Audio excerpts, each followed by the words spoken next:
ওই হরিণাগঞ্জ স্কুলের পিছনে ছেলেটার বাড়ি। এমনকি আমি এমনও শুনছি ও আমার ভাইটা চাকরি পেয়েছে, সব পাইছে, সব কিছু পাওয়ার পর ও 2000 ফেস টু ফেস না করতে হয়। যখন শালবাগান থেকে বিপ্লব বিশ্বাস আমাদের বাড়ি থেকে ইনকোয়ারি করে ওর বাড়িতে গেছে, তখন মেয়ের মা কয় যে মেয়ে কই থাকে জানে না,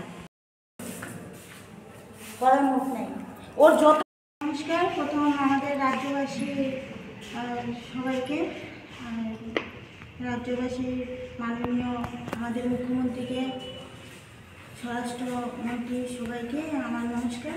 আমি মানসিক কিছু প্রেসারে আছি, যদি আমার কথাতে কোনো ভুল হয়ে যায় তাহলে আপনারা আমাদের ক্ষমা করবেন।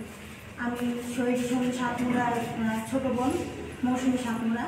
আমার ভাই বিএসএফ জওয়ান, বিএসএফ 107 ব্যাটালিয়ন, জম্মু কাশ্মীরে ডিউটি অবস্থায় উনি ভারত পাকিস্তানের পোস্টে ডিউটির সময় মাইল বিস্ফোরণে শহীদ হন। তো ওনার ব্যাপারে আজকে কিছু কথা, আমি দুঃখজনক কথা, আমার ভাইয়ের লাইফ হিস্টোরি কিছু গল্প আমি এখানে তুলে ধরতে চাইছি জনসাধারণের কাছে, যেন আমার ভাই সুস্থ বিচার পান। এই জন্য আমি আজকে এখানে এসেছি। ঘটনাটা কি? ঘটনা এখানে আমি ভাগ্যহীনা শহীদ শম্ভু সাতমুড়ার এক বিপন্ন অবস্থায় শিকার হয়ে সবাই প্রার্থনা এবং সরকার ও সরকারের কাছে, প্রশাসন ও রাজ্যবাসীর কাছে সুবিচার প্রার্থনা করছি। আমার ভাই শম্ভু সাতমুড়া, পিতা স্বর্গীয় শিবচরণ সাতমুড়া, বাড়ি সুভাষনগর, পূর্ব প্রতাপগড় থানা, পূর্ব আগরতলা জেলা, পশ্চিম ত্রিপুরা। তিনি বিগত 22 নভেম্বর 2016 সালে কাশ্মীরে কর্মরত অবস্থায় 35 বছর মাত্র বয়সে মাইল বিস্ফোরণ হন, মাইল বিস্ফোরণে শহীদ হন। এরপর আমার মা সুগার ও ক্যান্সার, বিগত বহুত দিন আগেই সুগারটা ছিল, তারপর ভাই মারা যাওয়ার কথাটা ও আর সহ্য করতে পারেনি, সুগারটা বেড়ে ফোল্ড হয়ে গেছে, যার ধরনে মার সুগার থেকে ক্যান্সার হয়ে গেছে। ক্যান্সার রোগে আক্রান্ত হয়ে মাকে নিয়ে আমি হাসপাতালে তখন অনেক বিজি ছিলাম। আর তখন টাকার উন্নত চিকিৎসার অভাবে 2019 1 সেপ্টেম্বরে আমার মা স্বর্গবাসী হয়ে যান হাসপাতালে। এরপর আমি অনাথ হয়ে কোনো ক্রমে একা একই দিন কাটাতে শুরু করি, এবং যে মেয়েটা, যিনি আমার ভাইয়ের বোন নামে পরিচিত, সেই মেয়েটা মাম্পি দাস সাতমুড়া নামে আমাদের বাড়িতে এককালীন বিয়ে করে আমার ভাইয়ের সংসারে এসেছিল। কিন্তু আমার ভাইয়ের সংসারে সে এসে একদিনে ঠিক করে সংসার করেনি। ও সংসার যেদিন বিয়েতে ও আমাদের সমাজ রীতিমতো হয়ে ঘরে ঢুকেছিল, ও কয়েকদিন পরেই আমাদের বাড়ি থেকে পালিয়ে গেছে। পালিয়ে যাওয়াটা আমরা ভাবতে পারিনি যে এরকমভাবে নতুন বউ করবে, কিন্তু আমরা না ভেবে বুঝে কি করব, এখন কাকে কি বলবো, নতুন বউ কোথায় গেল। তো বাপের বাড়িতে যখন জানাই, তখন বাপের বাড়িরা ওরা কোনোরকমভাবে মেয়েটাকে এনে আবার দিয়ে যায়, মাকে হাতে পায়ে ধরে। সেই থেকে ওদের শুরু হয়ে গেলো এরকম ব্যবহার, কিন্তু আমরা জানতে পারিনি। তো আমার মা মেয়েটাকে মেনে নিয়ে চুপচাপ হয়ে গেল, কিন্তু মেয়েটা আবার সে পালিয়ে যায়। কিন্তু মেয়েটাকে এভাবে পালিয়ে যাওয়াটা আমার মা একদম সহ্য করতে পারেনি। যখন এটা আমরা জবাব দিতে শুরু করলাম, তখন মেয়ের বাপের বাড়ির মানুষ ধামাচাপা দিয়ে উল্টো আমাদের উপরে অ্যাকশন করতে শুরু করলো। তা আমার মা এই ব্যাপারে যখন কোনো বিচারে গেল, তখন আমাদেরকে ধমকানো হয়েছে যে ওর মামা নেতা সিপিএমের বড় নেতা বিশ্বনাথ দাস, আমরা যদি কোনো অভিযোগ ওদের ব্যাপারে তুলি আমরা কিছু করতে পারবো না। যদি আমরা করতে চাই তো আমার ভাইয়ের উপরে উল্টো পণের আরোপ দিয়ে আমার ভাইকে কেসকে ফাঁসিয়ে দেবে, জোর জুলুম করে আমরা মেয়েকে কিছুতেই রাখতে পারবো না। তো এইভাবে করে ওরা দিন কাটিয়ে নিল। আর আমার ভাই কী করবে, চুপচাপ সহ্য করে নিল, কারণ ওকে যেভাবে হেনস্থা করলো আমার ভাইকে, ও সার্ভিস করে ও ভয় পেয়ে গেছে যে ও মহিলা মানুষ বিয়ে করে বাড়িতে এসছে, যে কোনো রকমের কেস করে আমার ভাইকে ফাঁসাবে, ওর মা বোনকে ফাঁসাবে। ও চিন্তা করলো যে ও বাড়িতে থাকে না, চাকরি ডিউটি শেষ হয়ে গেলে ওর শুরু হয়ে যাবে, ছুটি শেষ হয়ে গেলে ওর ডিউটিতে চলে যেতে হবে। মা অসুস্থ, বোন ছোট, আমি তখন 13 বছর আগে, আরও বয়স কম ছিল। তো এই ব্যাপারটা নিয়ে আমার ভাই চিন্তিত হয়ে ওদের জ্বালা যন্ত্রণা সহ্য করতে করতে লাস্ট পর্যন্ত যখন 22শে নভেম্বর 2016 আসলো, এর মাঝখানে আমি একটা আপনাদের, এটা আমাদের ওয়ার্ডে 2016 সালের অক্টোবর মাসে ঘটনা। ভাই শহীদ হয়ে যাওয়ার 1 মাস আগে ও নাকি বিয়ে করে শান্তি নাই, ওর ডিভোর্স চায়, এইভাবে একটা এখানে লেখা হয়েছে। এটা আমাদের ওয়ার্ডের কাউন্সিলর বিটিকা পাল দাস ছিলেন। তারপর আবার একটা মীমাংসা একটা কাগজ দেওয়া হয়েছিল ওয়ার্ডে, কিন্তু মীমাংসার জন্য আমার মা গিয়েছিল, কিন্তু আমার মাকে উল্টো অপমান করে দিয়েছে। ওরা ওয়ার্ডের প্রত্যেকটা লোকের ওরা হাত করে নিয়েছে। দুজনে মীমাংসা করা তো দূরের কথা, যে দুই পরিবারে কি হয়েছে মীমাংসাটা করা দূরের কথা, আমার মাকে অপমান করছে। তো এইরকম ভাবে করে এই যে আপনার মূল বক্তব্য কিন্তু এরকম। বক্তব্য তো দাদা বলতেছি,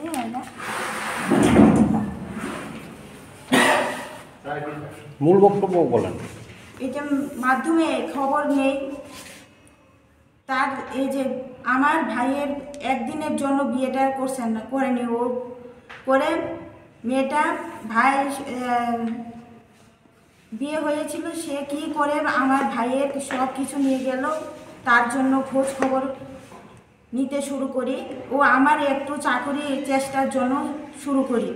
যখন আমি অনেক কিছু RTI এর মাধ্যমে খবর নিই, RTI এর মাধ্যমে খবর নিই, তখন মাম্পি দাস ও তার সাহায্যকারী মানুষ আমাকে প্রথম ফোনে প্রাণনাশের হুমকি দেয়।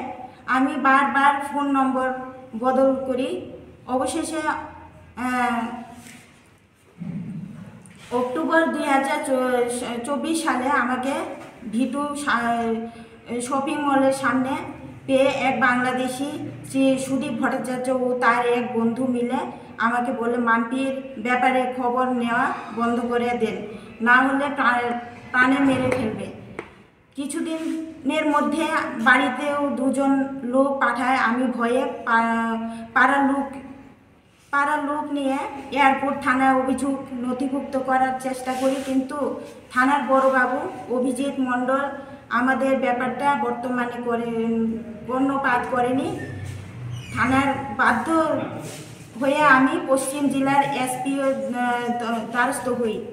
বর্তমানে আমাকে প্রশাসন বাংলাদেশ ও পাকিস্তানের অনুপ্রবেশকারীদের জন্য তৎপর হয়ে উঠেছেন। তাই আমি পুনরায় 12/5/2025 ইংরেজি তারিখ এই বাংলাদেশি সুদীপ ভট্টাচার্য বিষয়ে মাননীয় পশ্চিম জেলার SP কাছে লিখিত অভিযোগ করি। এতে আজ 10 দিন হয়ে গেছে, কোনো প্রকার অগ্রগতি দেখতে পাচ্ছি না। SP অফিস থেকে আমাকে এয়ারপোর্ট থানায় যেতে বলে বারবার যাই। ও সব রকম তথ্য দিয়ে আসি এই বাংলাদেশি সুদীপ ভট্টাচার্য কোথায় থাকে এবং সে 50 বছর বয়সেও বিয়ে করে নতুন সংসার কোথায় করছে। অনুমানিক 2010-11 সালে সুদীপ ভট্টাচার্য সে বাংলাদেশ থেকে ত্রিপুরা এসে এবং এখানে বাম আমলের বরিষ্ঠ নেতা ও ত্রিপুরা সরকারের উচ্চপদস্থ অধিকারী বিশ্বনাথ দাস এর সাহায্য নিয়ে সব রকম প্রয়োজনীয় কাগজপত্র বানিয়ে ফেলে, কিন্তু বাবা মার কাগজ 71 রেকর্ড কোনো বানাতে পারেনি। এটা আমি জানি না সে কি সত্যিকারের কোনো ধর্মের থেকে এসেছে, কারণ এই সব লোকের কোনো ধর্মজাত নেই। আমি ও আমার দিদি ব্যাপারে লিখিত অভিযোগ দেখায় সত্ত্বেও আমাদের এয়ারপোর্ট থানার বড়বাবু প্রয়োজনীয় কাগজপত্র বা বাবা মার কাগজ 71 রেকর্ড চেক করা প্রয়োজন মনে করেনি। এয়ারপোর্ট থানার বড়বাবু কি ব্যাপার, আমার আমরা জানি না। বর্তমানে আমার অনাথ দু বোন, আমরা অনাথ দু বোন আতঙ্কে দিন কাটাচ্ছি। তাই আমরা এই বাংলাদেশির ব্যাপারে জনসাধারণকে জানিয়ে অবগত করছি শহীদ শম্ভু সাতমুরার পরিবার থেকে মৌসুমী সাতমুরা। আপনারা কি গভর্নমেন্টের কেউর কাছে গেছিলেন, সিএম বা অন্য কেউ মিনিস্টারের সঙ্গে দেখা করছেন এই বিষয় নিয়ে?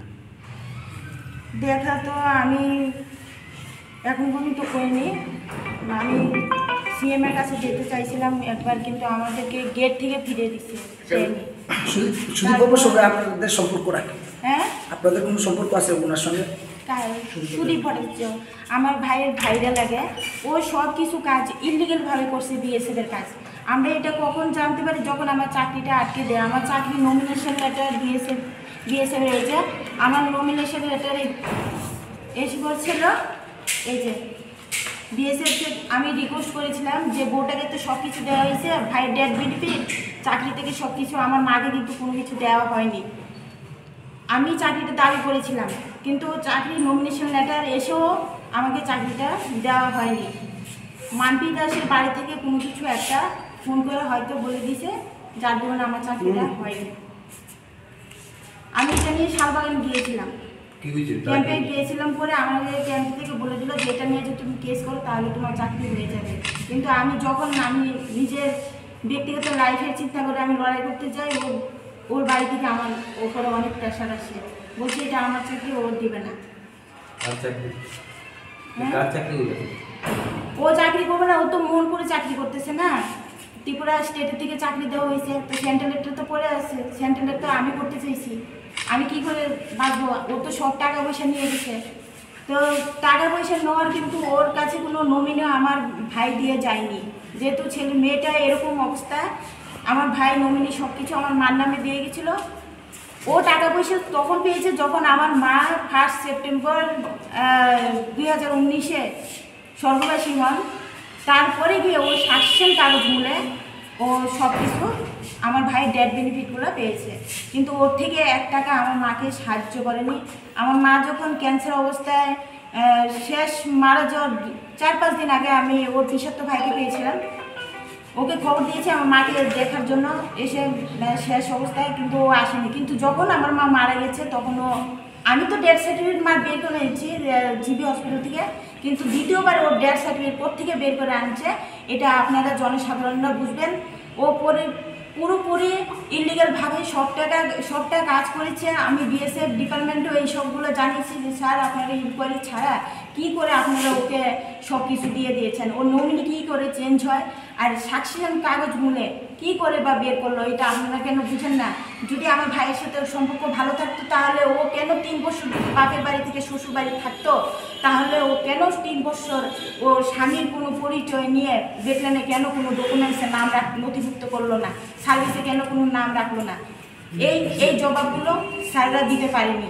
এখন সব কিছু একটা এরকমভাবে ঘুর মিলিয়ে গেছে, মানে এখন ওদের পা ঢাকানোর জন্য আমাকে এই দুনিয়া থেকে মানে সরিয়ে দেওয়ার চেষ্টা করতেছে।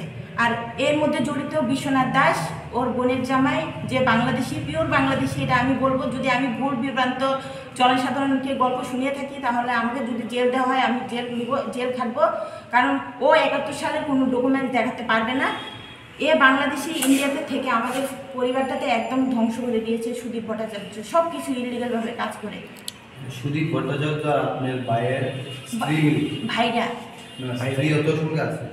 হ্যাঁ, সুদীপ ভট্টাচার্য। আমি যখন চাকরির জন্য সই নিতে গিয়েছিলাম ওদের বাড়িতে, তখন আমাকে স্যাররা বলেছে যে এনওকে সাইন লাগবে, যদি দিয়েতে চাকরি হয়ে যাবে। আমি তো এনওকে সাইন যথারীতিভাবে নিয়েও নিয়েছি, কিন্তু আমাকে ওইখানে একটা ওরা ডিল রাখছিল যে যদি বাড়িতে সই করে দিই তাহলে আমাকে ওরা চাকরির জন্য সই দিয়ে দেবে। তখন আমি কিছু মানুষের সাহায্যে কোনোরকমভাবে সইটা আনলাম, কিন্তু আনার পরেও চাকরিটা আমার হয়নি, যেহেতু আমি বাড়িটা ওদেরকে সই করে দিইনি।